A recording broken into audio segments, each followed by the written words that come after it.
ایک بچہ آ گیا، یتیم بچہ، اس نے آ کے عرض کی حضور 3 گھر میں افراد ہیں، میں، میری بہن اور میری بیوہ ماں، والد حضور چلے گئے اور آج نہ 3 دن ہو گئے روٹی کوئی نہیں کھائی۔ میں اس منظر کو بھی جانتا ہوں کہ جب یتیم گھر میں اکٹھے بیٹھے ہوتے ہیں اور پتہ ہوتا ہے ان کو کہ ہماری اماں کے پاس آج پیسے کوئی نہیں اور گھر میں روٹی بھی کوئی نہیں، تو پھر ان کو بھوک ہی نہیں لگتی۔ ہاں نہیں لگتی۔ اماں پوچھتی ہے پتر روٹی کھانی ہے؟ نہیں میں تو سویرے جو کھایا تھا وہ ہضم ہی نہیں ہوا، اماں جی شاہی کوئی نہیں۔ یہ پردے اس طرح کر کے بچائے جاتے ہیں، ایک دوسرے کو تسلیاں دینا، ایک دوسرے سے پیار کا بڑھ جانا، ایک دوسرے کے لیے جذبات اور طرح کے بن جانا، حکمت الہی کے تقاضے ہوتے ہیں۔ یا رسول اللہ صلی اللہ تعالی علیہ وسلم، بیوہ ماں ہے، یتیم بہن ہے، 3 دن سے کھایا کچھ نہیں، قربان جائیں وہ گھر جہاں سے کائنات کھاتی ہے ساری۔ حضور نے فرمایا بلال جا کے ساری ازواج مطہرات سے پوچھ گھر میں کیا ہے۔ حضرت بلال کہتے ہیں میں سارے گھاری پوچھ آیا، ٹٹول آیا، ٹوٹل 21 کھجوریں نکلی۔ یہ 2 جہاں کے شاہ ہیں اور پاس کچھ رکھتے نہیں، 2 جہاں کی نعمتیں ہیں، ان کے خالی ہاتھ میں حضور کے سارے گھر کو میں ڈھونڈ 21 کھجوریں نکلی تو لا کے میں نے پیش کر دی، تو حضور نے ڈائریکٹ اس کو نہیں دی، نبی پاک نے اپنے ہاتھ پہ رکھ لی اور کہتے ہیں پھر حضور نے نا اپنا منہ مبارک قریب کیا کھجوروں کے۔ صحابہ خود فرماتے ہیں کہ یہ جو حضور نے منہ مبارک قریب کیا ہے نا تو نبی پاک برکت کی دعا کر رہے تھے، 21 کھجوروں پہ برکت کی دعا ہوئی۔ حضور نے اس بچے کو بلایا، تھپکی دی، فرمایا لے جا 7 تیری بہن کی۔ انہیں معمولی نہ سمجھنا ہو تو حضرت بلال کہتے ہیں حضور 3 بھی دے دینا کبھی تو 30 سال ختم ہی نہیں ہوتی، 30 سال گزر جاتے ہیں، نکالتے رہو کھاتے رہو، ختم ہی نہیں ہوتی۔ حضور نے فرمایا 7 تیری بہن کی، 7 تیری والدہ کی، اور 7 حضور نے اور بھی تلقین فرمائی، فرمایا ایک سویرے کھایا کرنا، ایک شام کو کھایا کرنا، یہ لے جا۔ حضرت سیدنا بلال حبشی کہتے ہیں رضی اللہ تعالیٰ عنہ کہ بچہ لے کے جب باہر نکلا تو حضرت سیدنا معاذ ابن جبل دوڑ کے گئے اور جا کے بچے کے سر پہ شفقت سے ہاتھ پھیرا، کہا فکر نہ کرنا، رب کریم تجھے بہترین سرپرست عطا کرے گا، پتر پریشان نہ ہونا، اللہ تیری مدد کرے گا۔ صرف حوصلہ دیا، سر پہ دست شفقت پھیرا، بچہ چلا گیا تو حضور نے فرمایا معاذ ادھر آؤ نا ذرا۔ یا رسول اللہ حکم ہو۔ فرمایا کس چیز نے تمہیں اٹھایا بچے کے سر پہ ہاتھ رکھنے کے لیے؟ کس نے تمہیں کہا؟ کس چیز نے تمہیں اٹھایا جو تم بچے تک پہنچ گئے؟ عرض کی یا رسول اللہ وہ جو میرے دل میں اللہ نے یتیم کے لیے رحمت رکھی ہے نا، اس نے مجھے اٹھایا تھا، اور میں نے جا کے اس کے سر پہ دست شفقت پھیرا تو حضور فرمانے لگے سن پھر، جو کسی یتیم کے سر پہ خالی ہاتھ بھی پھیر دے، جتنے بال اس کے ہاتھ کے نیچے آئیں گے نا، رب اتنی خطائیں معاف کرے گا، اتنی نیکیاں دے گا، اتنے درجے اس کے بلند کر دے گا۔ خالی دست شفقت ہی پھیر دے، دینا دلانا تو بعد کی بات ہے، اس کا خیال رکھنا تو۔ یہ جو ہمارے مدارس ہیں نا، ان میں اکثر بچے غریب ہوتے ہیں، لیکن کچھ بچے تگڑے گھروں کے بھی ہوتے ہیں، مالدار گھروں کے بھی ہوتے ہیں۔ اس میں اگر کوئی ایسا بچہ آ بھی جاتا ہے نا جو یتیم ہے، کمزور ہے، تو وہ اپنے آپ کو محسوس نہیں کرتا کمزور، کیونکہ وہ یہ نہیں سمجھتا کہ میں یتیم خانے میں آیا ہوں۔ اس کے ذہن میں مائنڈ سیٹ یہ ہوتا ہے کہ میں مدرسے میں آیا ہوں اور میں پڑھنے کے لیے آیا ہوں، اور چونکہ وہ کچھ وزادار بچے، مالدار بچوں کے ساتھ وقت گزارتا ہے، اسی دسترخوان پہ بیٹھ کے کھاتا ہے، اسی کلاس میں سب کے ساتھ بیٹھ کے پڑھتا ہے، تو اس کی عزت نفس مجروح ہونے کی بجائے طاقت پکڑتی۔ وہ برابری کی سطح پہ جب آتا ہے تو اسے محسوس ہوتا ہے کہ مجھے عزت دی جا رہی۔ اس لیے مدارس اسلامیہ میری نظر سب سے مضبوط جگہ ہیں جہاں مساکین کی، یتیموں کی، غریبوں کی صحیح معنوں میں کفالت بھی ہوتی ہے، تعلیم بھی ہوتی ہے، عزت بھی ہوتی ہے، تربیت بھی ہوتی ہے۔ میرے رسول کریم علیہ السلام بڑے انہماک کے ساتھ، بڑے توجہ کے ساتھ۔ اچھا ایک کام اور ہوتا ہے ہمارے ہاں، وہ کیا ہے؟ اگر کوئی یتیم مال چھوڑ گیا نا اس کا باپ، تو پھر تو بارے نہیں آ رہے ہیں اس کے، پھر تو اللہ خیر کرے کہ بہت سارے مل جائیں گے کفالت کرنے والے، بہت سارے ملیں گے دھیان رکھنے والے، بڑے سارے ملیں گے توجہ دینے والے۔ قرآن مجید نے فرما دیا ہے کہ جو یتیم کا مال کھاتا ہے وہ سمجھ لے کہ میں مال نہیں کھا رہا، میں آگ کھا رہا ہوں، آگ کھا رہا ہوں، آگ۔ سورہ نساء دیکھیے ہمارے ہاں اگر تو وہ مال چھوڑ گیا ہے تو پھر تو بہت سارے رشتہ دار مستقل اس کے محلے میں مکان لینے کو تیار ہو جاتے ہیں، الا ماشاءاللہ۔ پھر تو بڑے سارے ایسے بھی رشتہ دار بن جاتے ہیں جن کو والد کی موجودگی میں کبھی زیارت کا موقع بھی نہیں ملا تھا۔ یہ مال جو یتیم کا ہے اس کی تو زیادہ حفاظت کرنی تھی۔ ہم کئی دفعہ مسئلہ بتاتے ہیں، لوگ فتویٰ بازی شروع کر دیتے ہیں۔ مجھے بلایا گیا کہ ایک صاحب کا انتقال ہو گیا تو ان کا ختم شریف ہے، تو بچے ان کے نابالغ ہیں، تو میں نے کہا کہ آپ اس طرح کریں، ان کے مال میں سے زیادہ پیسے نہ صرف کریں۔ نہیں جی نہیں، بڑے پیسے کمائے ہیں جی، اس نے ساری زندگی باہر نکالی، یا تو لاکھوں کروڑوں کمائے ہیں، تو چھوٹا گوشت پکائیں گے، بکرے کا گوشت پکائیں گے اور ہم ان کا ختم شریف دلائیں گے۔ تو میں نے کہا صاحب آپ رشتہ دار ہیں، ان کے بچوں کے مال کی حفاظت کریں۔ ختم شریف تو اس میں گوشت زیادہ ہونا ضروری نہیں، اس میں تو درد سے دعا کرنا ضروری ہے، اس میں تو تلاوت قرآن پاک کے سال ثواب میں ضروری ہے، ذکر اذکار ضروری ہیں۔ لیکن کیا کیا جاتا ہے کہ بے دریغ مال ان کا اگر ہو تو، ایک حدیث پاک ہے بخاری مسلم میں، بڑے غور سے سنیے گا اور اس کے اندر جتنے پہلو ہیں ان پر پوری توجہ دیجئے گا کہ کہیں ہم ادھر آ تو نہیں گئے۔ رسول پاک صلی اللہ علیہ وسلم نا ہمارے لیے سب سے بڑے حکیم ہیں، سب سے زیادہ حکمت حضور نے ہمیں بتلائی ہے کہ اس رستے چلو گے تو بچو گے، اس رستے جاؤ گے تو ہلاک ہو جاؤ گے۔ نبی کریم علیہ السلام نے فرمایا، بخاری مسلم ہے، فرمایا 7 ہلاک کرنے والی چیزوں سے بچنا، اگر ان میں تم چلے گئے تو ہلاک ہو جاؤ گے۔ 7 چیزیں ہیں جو تمہیں ہلاک کر دیں، برباد ہو جاؤ گے، تباہ ہو جاؤ گے، ہلاکت کا سفر ہے یہ، 7 چیزوں سے بچو۔ یا رسول اللہ صلی اللہ علیہ وسلم وہ کون کون سی؟ تو حضور نے فرمایا اللہ کے ساتھ شریک نہ کرنا، ہلاک ہو جاؤ گے۔ دوسرا نبی پاک صلی اللہ علیہ وسلم نے فرمایا جادو نہ کرنا، ہلاک ہو جاؤ گے، ہلاک۔ اور یار جسے حضور فرما رہے ہیں ہلاک ہو جائے وہ بچے گا؟ نبی پاک صلی اللہ علیہ وسلم نے تیسرے نمبر پر فرمایا جس شخص کے قتل کرنے کو اللہ نے حرام قرار دیا ہے اسے قتل نہ کرنا، ہلاک ہو جاؤ گے۔ چوتھے نمبر پر رسول پاک علیہ السلام نے فرمایا سود نہ کبھی بھی کھانا، ہلاک ہو جاؤ گے، ہلاک۔ بڑی بڑی دلیلیں دی بینک والوں نے، بڑا سمجھایا تو حاجی صاحب مان گئے، محترم مان گئے، کہنے لگے نہیں جی نہیں وہ کاروبار میں لگاتے ہیں۔ بڑے بھولے بالے ہیں ہم، پتہ سارا ہے۔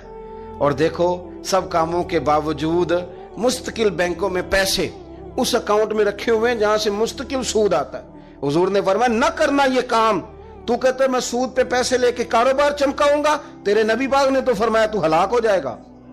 تو کہتا ہے میں میل لگاؤں گا، حضور نے تو فرمایا ہلاکت ہے۔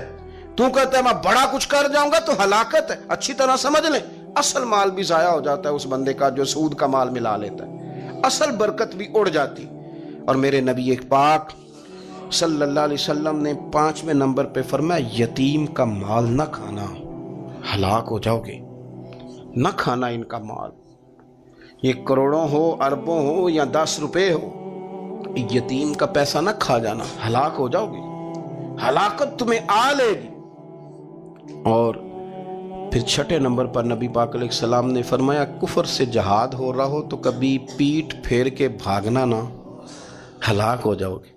اور 7ویں نمبر پر اللہ کے رسول نے فرمایا بے قصور اور بے گناہ عورت پر تہمت نہ لگانا، بلا وجہ بہو کے کھاتے نہ کچھ ڈال دینا، بلا وجہ بھابھی اور بیوی اور کسی بھی خاتون پر کوئی الزام بے قصور عورت پر بہتان نہ لگانا۔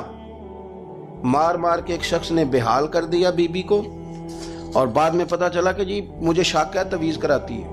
کیا آپ کی سوچ ہے؟ مسلمان اللہ کو ماننے والا اور اس باتوں پر الزام لگائے گا تویز کرا کے لاتی؟ بے قصور عورت پر بہتان، یہ ایک تو بات ہے اسے مارنا، اور ایک یہ ہے کہ کوئی تکلیف دینا، اور ایک خالی اتنی بات کی کہ بہتان بھی نہ لگانا، اس پر الزام نہ لگانا، یعنی تم نے صرف بے قصور عورت پر الزام ہی لگایا تو حضور فرماتے ہیں ہلاک ہو جاؤ گے۔ یہ ہلاکت والا کام ہے، لیکن ہم بغیر سوچے سمجھے کہہ دیتے ہیں اس نے کہا ہے، اس نے کیا ہے، یہ کرتی ہے، یہ کام نہیں کریں۔ یہ 7 وہ چیزیں ہیں جو ہلاک کر دیں گی۔ نبی پاک صلی اللہ تعالیٰ علیہ وآلہ وسلم فرماتے ہیں میں نا جنت کا دروازہ کھولوں گا تو ایک عورت کو نا میں سبقت لے جاتے ہوئے دیکھوں گا، یعنی وہ جلدی سے جنت میں داخل ہو رہی۔ یا بعض شارحین کہتے ہیں کہ حضور داخل ہوتے ہی سب سے پہلے اس کا چہرہ دیکھیں گے، حضور فرمائیں گے تو پہلے ہی آ گئی،